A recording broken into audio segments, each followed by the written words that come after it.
There are 5 simple steps that you can take to make sure your snowblower is ready when you need it. And I'm going to show you those steps today.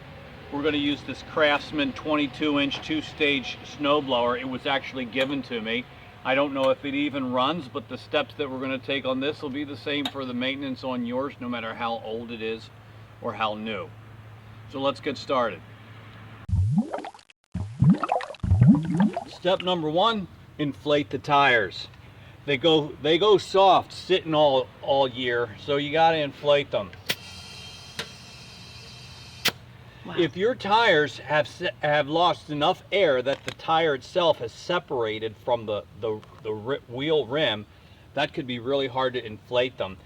I'll put a link in the comments to another video in which I show you what to do in the case that the tire has separated from the rim.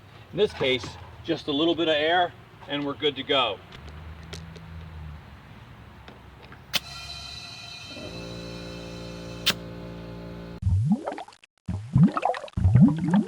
Step 2 is to change the spark plug.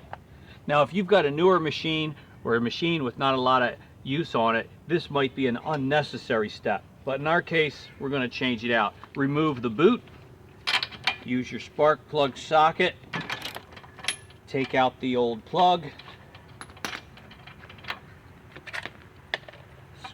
screw in the new one, tighten it down.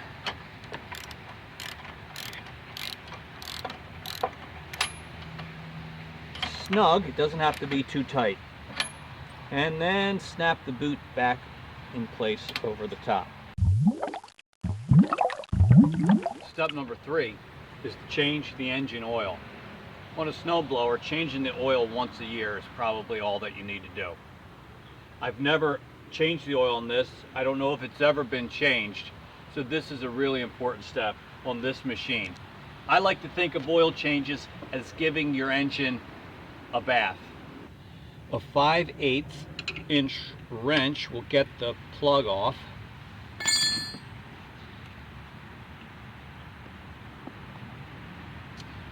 I had a guy accuse me of changing oil too frequently. He says, "You're changing it too often. It hasn't even been fully used up." And I challenged him with this question: do you wait until you're as dirty as you can possibly be before you take a shower? No, you shower at regular intervals. Now you see how slowly that's coming out and how black and old dirty that is. Here's what I'm actually going to do. I'm going to change the oil twice in this machine. I'm going to put in some clean oil after we drain out the old. I'm going to run it for 15 minutes or a half hour, and then I'm going to change it again. That's going to ensure that I've got the majority of that old oil out. And we'll be working with a great clean batch of oil. So this, I'm actually going to change the oil twice. Yeah, maybe I'm a little excessive.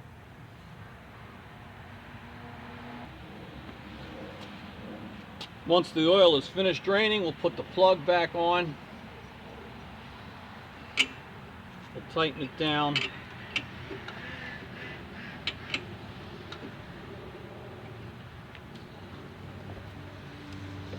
We'll put the snowblower on level ground again, and we'll go ahead and fill it with clean oil. That's right here. I'm not sure how much this particular engine takes. It's either 12 or 16 or maybe 20 ounces. We'll start with 12 and then we'll check the level.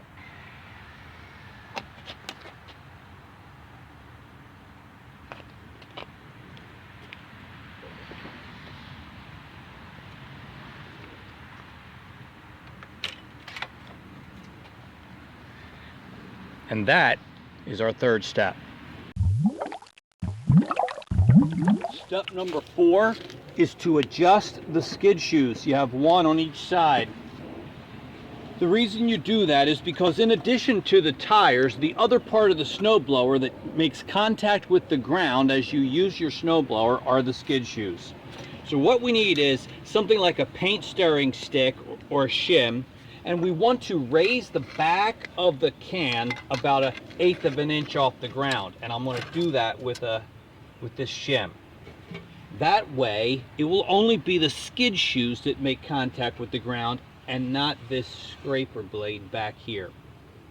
Now that we have the can an eighth of an inch off the ground, I'm going to loosen the 2 bolts that hold the skid shoe in place. And you can see this groove. That's because these are adjustable.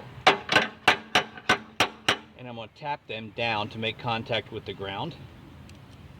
And then we tighten them back up again.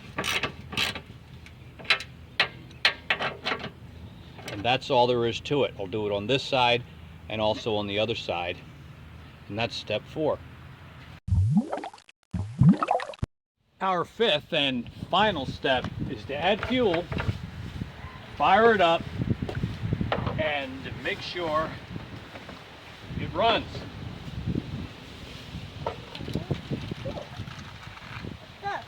The fuel stabilizer will keep the fuel from gunking up in your carburetor while the machine's in storage.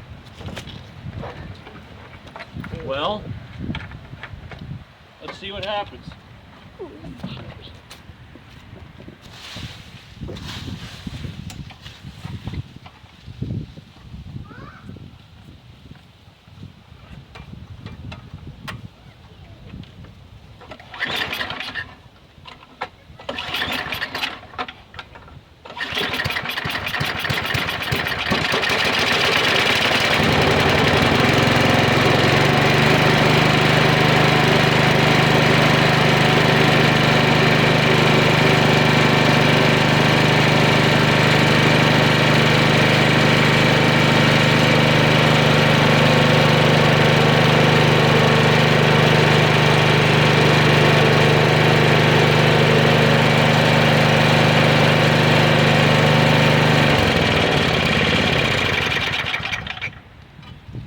Step 5 completed.